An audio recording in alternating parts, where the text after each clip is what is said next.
हाय friends, मैं Meena Pandey. Welcome back to my channel serve with love.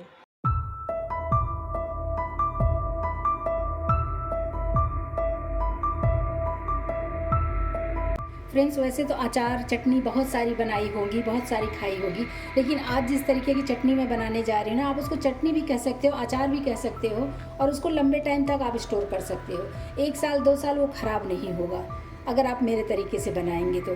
मैंने आधा किलो कच्चा आम ले लिया, 500 ग्राम लिया है। इसको ऊपर का जो ये पोर्शन होता है ना, इसको काट के निकाल देती हूँ, और जो पिलर होता है ना, पिलर से इसको मैं छील लूँगी। आम हमारा बहुत अच्छा है और बहुत ही हार्ड है, मतलब कि जैसे कि कुछ आम पके भी आ रहे हैं, तो ऐसा नहीं है। आम हमारा बहुत अच्छा है, तो इसको बस ऐसे मैं इस तरीके से पील कर लेती हूँ। ये तीनों आम के छिलके मैंने उतार दिए हैं। अभी जैसे नॉर्मली क्या होता है कि आम को हम कट करते हैं, चाहे छोटे छोटे पीस में काटे, चाहे बड़े बड़े स्लाइस में काटे, जैसे मर्जी काटे, मगर आज का जो अचार बनेगा ना फ्रेंड्स, वो बहुत ही डिफरेंट होगा। तो वही पिलर ले लिया है, उसी पिलर से हमें इस तरीके से पूरे आम को ही बस ऐसे पतले पतले, जैसे ये छिलके होते हैं आम के ना, उसी तरीके से ये पतला पतला सही रहेगा। इसी तरीके से ऐसे मैं जो ½ kg आम ली हूँ, पूरे आम को इसी तरीके से मैं ऐसे छील लेती हूँ। तो ये पतले पतले से इसे स्लाइस रहेंगे, बहुत मोटे नहीं होते, एकदम पतले से होते। जैसे ये देखिए मोड़ दिया ना, ये मुड़ जाता है। तो इसी तरीके का मैं तीनों आम को इस तरीके कर लेती हूँ। सारे आम को मैंने इस तरीके से पतले पतले स्लाइस में ऐसे काट लिया। इसको स्लाइस नहीं बोलेंगे, मतलब कि ऐसे पतले पतले जैसे पील करते हैं ना, उसी तरीके से इसको मैंने पील कर लिया है। जैसे छिलका उतारते हैं, सेम उसी तरीके से ये। तो ये जो चटनी बन के, अचार बन के तैयार होगा ना फ्रेंड्स, इसको भी छिलका चटनी या छिलका अचार बोल सकते हैं। तो एक मिक्सिंग बाउल ले लेती हूँ, थोड़ा बड़ा सा। इसी में ये सारे आम डाल देती हूँ। ये आम में ½ टीस्पून हल्दी पाउडर डाल देती हूँ, ½ टीस्पून ही अजवाइन डाल दे रही हूँ, 2 टीस्पून नमक डाल रही हूँ। ये सभी कुछ आम में अच्छे तरीके से मिक्स कर देती हूँ, ऊपर नीचे करके, और इसको ऐसे ढक के हमें छोड़ देना है। किचन स्लैब पे ही छोड़ दीजिए 1 से 2 घंटे के लिए। तो उससे क्या होगा कि इसमें जो है पानी छूट जाएगा।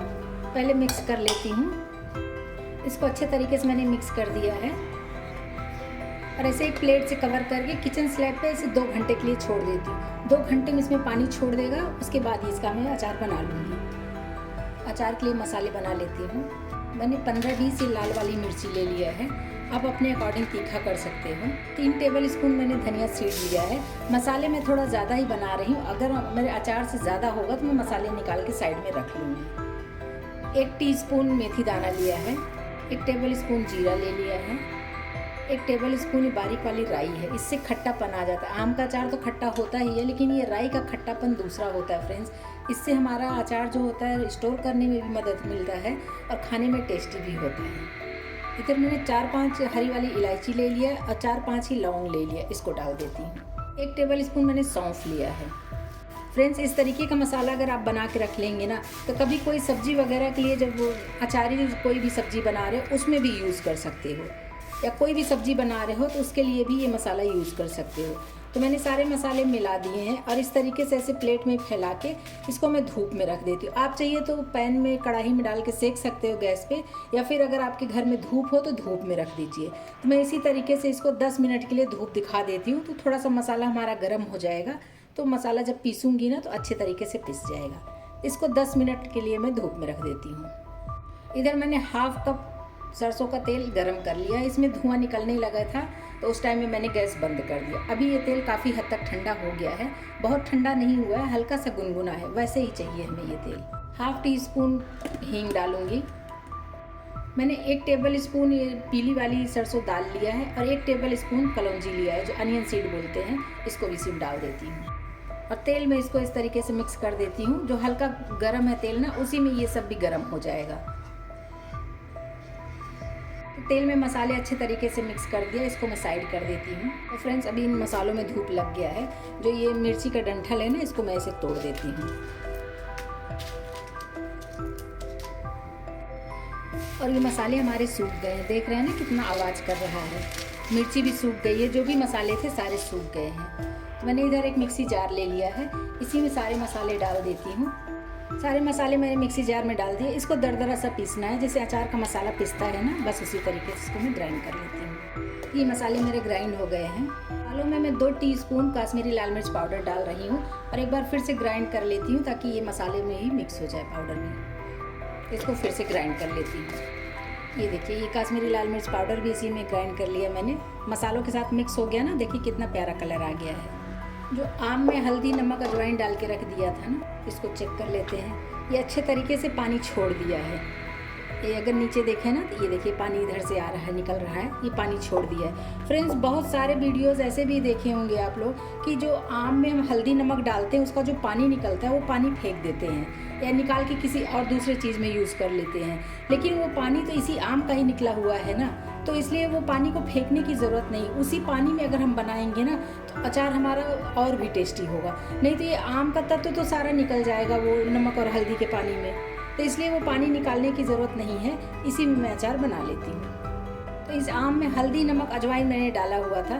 जो मसाले ग्राइंड कर ली हूँ ना, थोड़ा सा बचा लूँगी क्योंकि आम हमारा बहुत ज़्यादा नहीं है और मसाले ज़्यादा हैं। आप चाहिए तो पूरा मसाला भी डाल सकते हो, लेकिन मैं थोड़ा सा बचा ले रही हूँ। आधे से ज़्यादा मसाला मैंने इसमें डाल दिया है और बाकी मसाले रख लिए। फिर किसी दिन कोई रेसिपी अचार बनाऊँगी उसमें यूज़ कर लूँगी, क्योंकि मैंने पहले ही बताया था ना कि मैं क्वान्टिटी के हिसाब से ज़्यादा ही मसाले ले रही थी।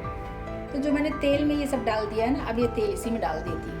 पूरा तेल इसमें डाल देंगे, 1/2 कप तेल है। बहुत ही शानदार ये वाला अचार बन के तैयार होता है फ्रेंड्स। इसको अचार कहिए चाहे चटनी कहिए, बहुत ही टेस्टी बनता है। और इसमें कोई गुठली नहीं होता, कुछ नहीं होता है। छिलके का अचार है, समझ लीजिए कि आम का ऊपर का एक तरफ छिलका उतार दिया है, उसके बाद छिलके के जैसे इसको हमने छील लिया है। तो इसको आम के छिलके का भी अचार बोल सकते हैं या छिलके का अचार है, जो भी मर्जी बोलिए, बहुत ही टेस्टी बन के तैयार होता है। तो एक बार ज़रूर इस तरीके से बना के देखिएगा, मज़ा आ जाएगा खा के। बाकी सारे अचार खाना छोड़ देंगे फ्रेंड्स, इतना टेस्टी ये वाला अचार बन के तैयार होता है। ये देखिए, अचार में मैंने मसाले वगैरह सभी कुछ बहुत अच्छे तरीके से मिक्स कर दिया है। अचार ख़राब ना हो उसके लिए मैंने 2 टेबल स्पून वाइट वाला विनेगर लिया है, इसको डाल देती हूँ। वैसे अगर वाइट वाला विनेगर नहीं भी डालेंगे ना फ्रेंड्स तो भी अचार ख़राब नहीं होगा, लेकिन थोड़ा सा डालने से ये होता है कि फटाफट गल जाता है और खाने में टेस्टी भी होता है। तो इसलिए वाइट वाला विनेगर डाल के थोड़ा सा ऐसे रख देते हैं हम लोग। तो फ्रेंड्स, अचार हमारा अच्छे तरीके से मिक्स हो गया है। मैं इसी बाउल में 2 से 3 दिन धूप दिखा देती हूँ। तो धूप दिखाने से ये जो अभी आम दिख रहा है ना, ये गल जाएगा तो और देखने में अच्छा लगेगा। तो बस इसको मैं स्पैचुला हटा लेती हूँ और इस तरीके से कवर करके इसे 2 से 3 दिन, अगर धूप है तो धूप में दिखा दीजिए, नहीं तो कहीं भी किचन स्लैब पे रख दीजिए। तीसरे दिन फिर दिखाएंगे। इस तरीके से मैं इसको रख देती हूँ साइड में। ये 3 दिन के बाद मैं अचार दिखाती हूँ। अचार हमारा एकदम से गल गया है, देख रहे हैं, एकदम से गल गया है। जो वो उसके लच्छे लच्छे से दिख रहे थे ना, वो लच्छे वगैरह देख रहे हैं कैसे गल गया है। लेकिन फिर भी ये देखने में लग रहा है कि छिलके का ही अचार है। बहुत ही शानदार अचार बन के तैयार हुआ है फ्रेंड्स। इस तरीके से ये बन के तैयार हो गया। अभी इसको मैं किसी एयर टाइट कंटेनर में भर के रख दूँगी और फिर इसको हम सालों साल खा सकते हैं। ये बिल्कुल भी ख़राब नहीं हुआ। और अगर एक अचार का ये छिलका उठा के दिखाऊँ ना तो ये देखिए इस तरीके से गल गया है, ऐसा हो गया है। तो आप लोग भी बनाइए, बहुत ही टेस्टी अचार बन के तैयार हुआ है। एक ये मैंने कांच का बॉटल ले लिया है, इसी में ये अचार मैं भर देती हूँ पूरा। जब भी निकाल के खाना हो, देना हो किसी को, सूखा चम्मच है और सूखे हाथ का यूज़ करेंगे ना फ्रेंड्स, तो आपका ये अचार कभी भी ख़राब नहीं होगा। गीला चम्मच या गीले हाथ से अगर यूज़ करेंगे तो फिर अचार तो ख़राब हो ही जाएगा ना। इस बात का ध्यान रखिए कि गीला चम्मच नहीं लगाइए तो बहुत लंबा टाइम तक अचार चलेगा हमारा। तो ये मैंने कंटेनर में भर लिया फ्रेंड्स। इसका कैप लगा के ऐसे रख दूंगी ना, अभी इसको धूप दिखाने की ज़रूरत नहीं है। बहुत ही टेस्टी बन के तैयार हुआ है। तो आप लोग भी बनाइए। अगर आपको मेरा तरीका पसंद आया हो तो लाइक और कमेंट्स करना बिल्कुल भी मत भूलना फ्रेंड्स। लास्ट तक मेरी वीडियो देखने के लिए थैंक यू।